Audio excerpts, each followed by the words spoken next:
Hey guys, Turtles and stuff here. So as you can see, I have a venting diagram in front of me. I'm going to go over just a brief description of my knowledge of venting and kind of the do's and don'ts and just explanation as to why it's important and things that can happen. Okay, I'm just going to start with the siphonic trap.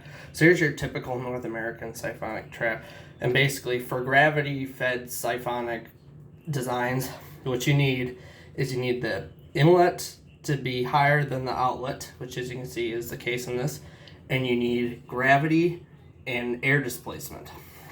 So basically what happens when you flush the toilet is the water is massively forced over this dam, which displaces enough air inside of this to create a vacuum. And the vacuum can't be alleviated through the bottom of the toilet because you have all this pipe that's going to have water going through it, and it's just too much of a distance to do that with the water running. So what it's going to do is it's going to start pulling water out of the bowl to try and get that vacuum alleviated.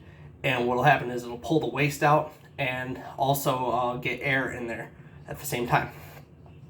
Now that's fine for a North American toilet because we have valves and stuff in the tank that replenish that trap seal that's going to be destroyed by the vacuum. So that's fine with the North American toilet. Now with a plumbing system, that's not so good. You do not want that. So basically we have vents on most of our plumbing systems, and somewhere in them, every plumbing system will have a vent unless there's something really wrong. So here's the vent. This is basically the passageway that lets air be pushed out and get in as the water displaces it. Because the water is going to fall pretty quickly, as it's going to create negative space. So we need this vent so that way the air can get in super quickly.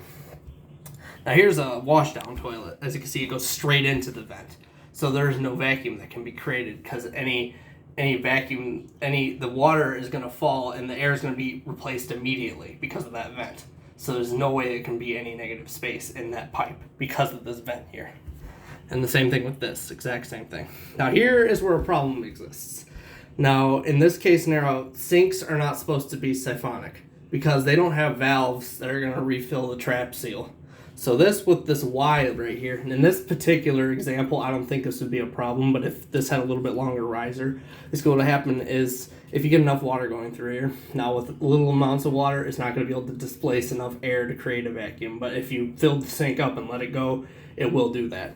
So basically, what will happen is it'll displace the air out of this area here, and it won't be able to get back in because there's too much water going. And it'll pull all the water out of this trap, and then you'll get sewer smell in the house. So that's kind of why, even though there's vents here. Another thing, and these are just straight up illegal. These are called S traps. They were popular in homes between probably the beginning of plumbing and probably the 1950s. And basically, it's a short leg, long leg, inlets higher than the outlet. So as soon as the water starts going over this dam, it's going to fall really fast, displace air, and it's going to siphon. And it's going to pull all the water out of that trap. And you're going to get smells. Now, there's also problems with the vents being too far away because the pipes have stuff in them, air in them, obviously. So basically, the water has to push the air out of the pipe. So if there's too much air in the pipe, the water is going to struggle to push it because the air has weight and mass.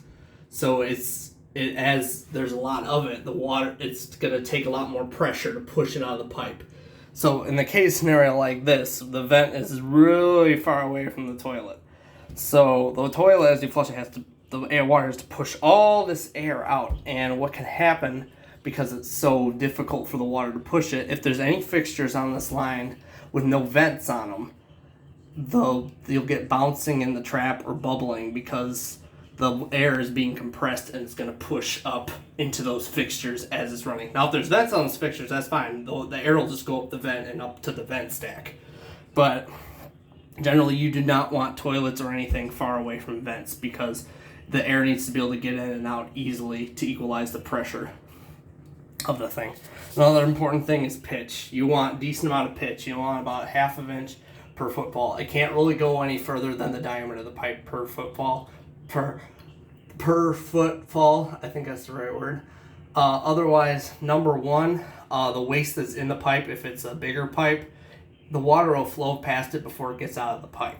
Not that it matters with 1.28 gallon being the standard now, so the water hardly pushes the waste anyway. But still a good idea. And another main thing is that if the water is on a decent angle, the air is going to struggle to get back in that pipe and get behind it to push it. It's going to struggle to move, basically. So anyway, basically, the venting is important because the air needs to get on in and out of the pipes to prevent the system from either locking up, because if there's too much air and the water can't push it, then the system will just stop, because the air and the water have become equalized, pushing against each other, and it won't go anywhere. That can also happen with vacuums. Like if the water is falling and then it has all this air in the pipe because the vent's too far away, and also it has a vacuum at the top, it'll just stop because it has this vacuum that's pulling it up, and then it has all this air at the bottom that's pushing it up, so it's just going to stay there and do nothing. So anyway, that's basically it. So anyway, as always, don't forget to like, comment, subscribe, and turn on notifications, and I will see you guys all in my next video. Bye.